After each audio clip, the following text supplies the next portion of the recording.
Hello everybody, it's Stippling, and it's also Thursday, which means another 30-minute mock challenge where I will race against the clock to try to create something from nothing. Keeping with our usual formula, we have Stipalu holding a blue bucket full of custom fan-chosen challenges to intensify and increase the difficulty of my 30-minute mock design. Each one of these challenges has been carefully selected to add an exhilarating twist to the task. Stay tuned for the results of last week's fan-selected challenge and how you can suggest your ideas for the 30-minute mocks. Let's see what Stipalu has in store for us today.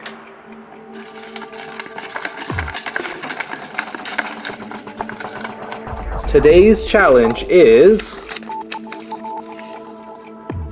build a strong Okotin protector without the smallest CCBS torso frame. So for those unfamiliar with what that means, it means I cannot use this piece when creating an Okotin protector. Why is this a big deal? Well, every official Okotin protector used this piece as its base for construction.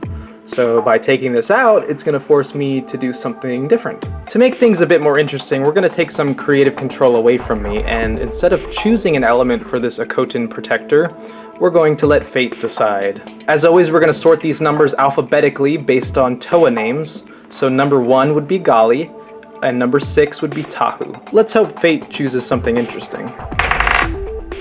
Wow, exactly the same number I had initially.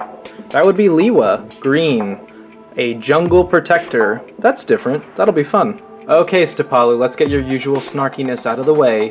What do you have to say to me today? All of the Okotin people are strong. Don't mess this up. Huh? Hey guys, how's it hanging?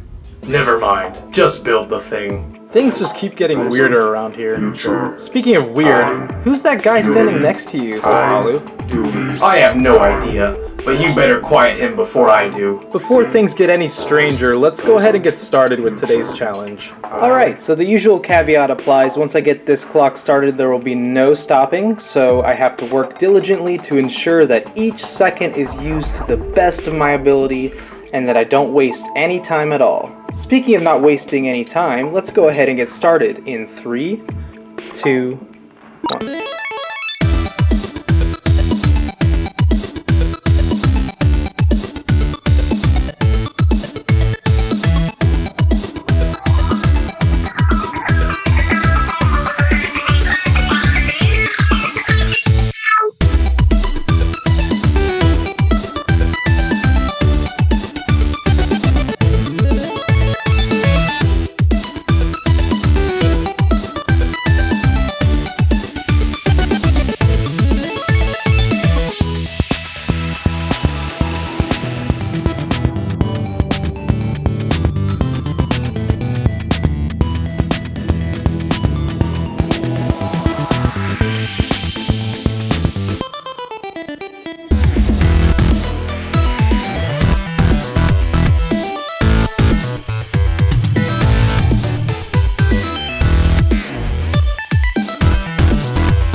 Okay.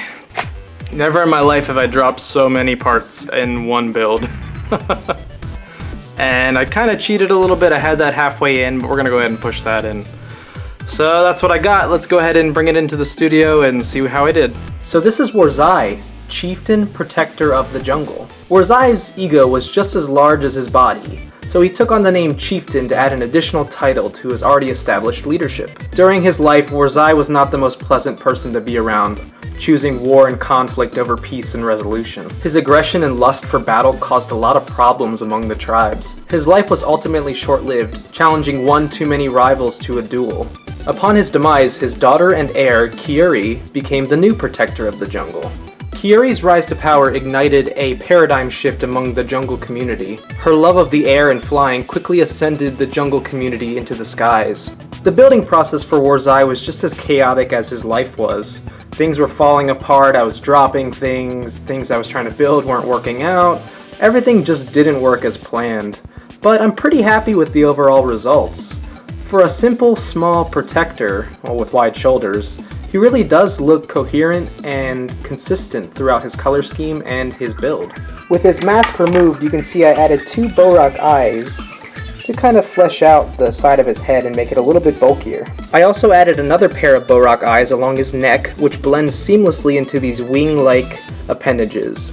Initially, I was just trying to build out his stature a bit more, but I kind of was running out of time, so these almost became wings or kind of decorative elements. His shoulders are attached separately from the main part of the arm, and they just kind of go right over top of him like so.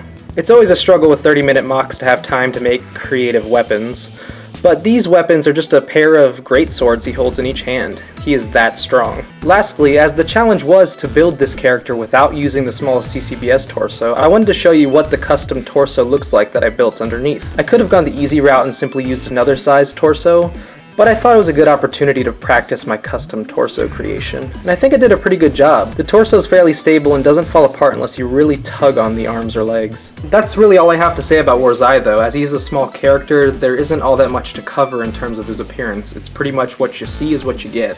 Lastly, and perhaps most importantly, we have to announce the winner of this week's fan-selected challenge. This week's winner is Pyro Knight, who challenged me to make a bulky, maybe rhino, rahi, that is pulling some sort of vehicle, most likely a chariot. This sounds really hard, but I've been meaning to make some sort of vehicle, so this will give me an opportunity to at least come up with something rudimentary, something I can build off of. Maybe I can make it into a really good mock, even if I can't necessarily do it in the 30-minute time frame. So that'll be exceptionally hard, so if I pull that one, I'm probably going to be sweating a little bit. I want to thank everyone for watching, and as always, you can post your suggestions for 30-minute mock challenges in the comments section below. Remember that the comment section below is the only comment section I will look at when choosing next week's challenge. So I hope you enjoyed the build process and seeing Warzai come to life, and as always, thanks for watching. See you next Thursday!